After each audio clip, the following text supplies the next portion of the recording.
Shalom salam podcast Expo CCM 116.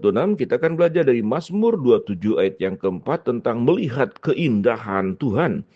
Raja Daud menghargai satu hal lebih dari apapun, Tuhan sendiri. Hatinya kepada Tuhan diungkapkan dalam kerinduannya setiap hari untuk menyembah Tuhan di rumahnya atau bait suci yang merujuk pada tempat kediaman Tuhan yang kudus.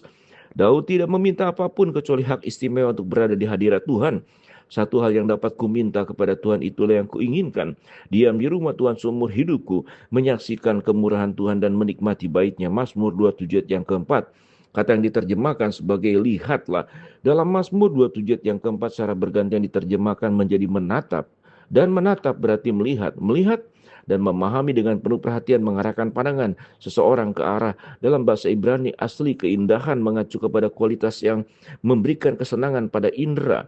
Pengalaman pemujian Daud melibatkan bergembira karena kesempurnaan Tuhan.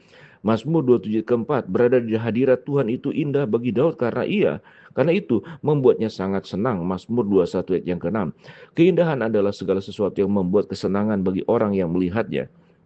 Alkitab menyoroti keindahan Tuhan dalam semua yang telah diciptakan. Kejadian 2 ayat ke-9, Ayub 26 ayat 13, Pengkhotbah 3 ayat ke-11, Yeskil 20 ayat yang ke-6. Tanah perjanjian adalah tanah yang menyenangkan, milik pusaka yang indah. Yeremia 3:19. Yerusalem disebut indah dan kesempurnaan keindahan. Yesaya 52 ayat ke-1, Ratapan 2 ayat yang ke-15. Keindahan Allah dan kemuliaannya saling terkait erat. Dari gunung Sion kesempurnaan keindahan Allah bersinar dalam cahaya kemuliaan.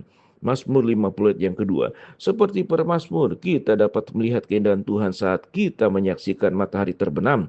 Langit memberitakan kemuliaan Allah dan cakrawala memberitakan pekerjaan tangannya. Mazmur 19 ayat yang pertama, Mazmur 19 ayat kedua sampai ke-6.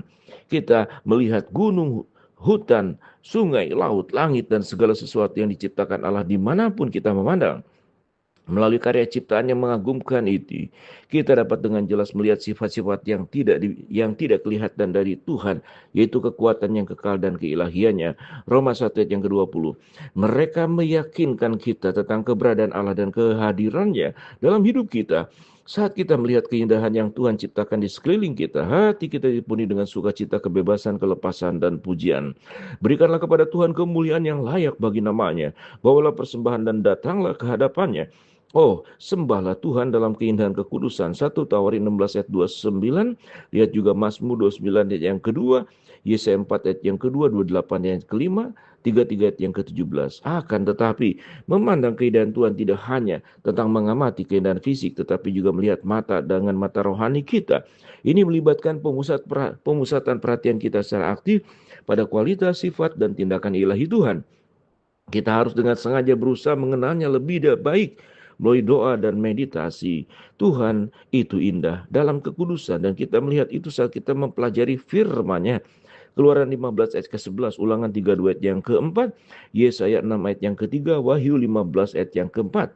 Semakin kita memandangnya, semakin kita akan mengenali dan mengakui keindahan kebaikan dan kebaikannya dalam hidup kita.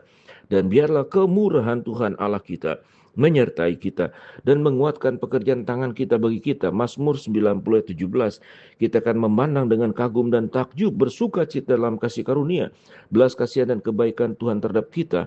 Mazmur 37 ayat yang keempat, 43 ayat 3 sampai 4, Yesaya 58 13 sampai 14, 63 ayat yang ketujuh, Kisah Rasul 14 ayat yang ke-17.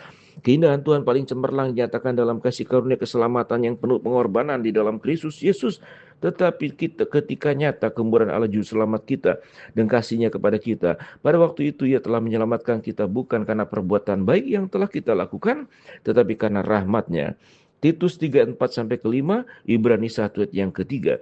Di kayu salib keindahan Allah menjadi rusak, bau kotor, disalahpahami, dihantam dengan teror. Mengutip seorang penyair modern, itu membuat kita menangis.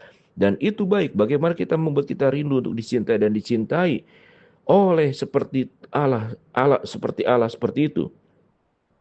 Memandang keindahan Tuhan berarti menyembah juru selamat kita, menghabiskan waktu dalam kesenangan bersamanya dan menghargai siapa Dia dan semua yang telah Dia lakukan bagi kita. Semakin kita mengarahkan pandangan kita kepadanya, semakin hidup kita akan diubahkan menjadi serupa dengannya. Roma 8 ayat 29, 2 Korintus 3 ayat 18, Ibrani 12 ayat 1 sampai ke-2. Kita tidak hanya akan melihat keindahannya, tetapi kita juga akan menjadi hamba dan utusan yang cantik. Betapa indahnya kelihatan dari atas bukit-bukit kedatangan pembawa berita yang mengabarkan berita damai, yang mengabarkan kabar baik, yang mengabarkan berita selamat, yang berkata kepada Sion, Allahmu itu Raja. Yesaya 52 ayat ke-7, Roma 10 ayat yang ke-15. Shalom, salam podcast Eksposisi M116.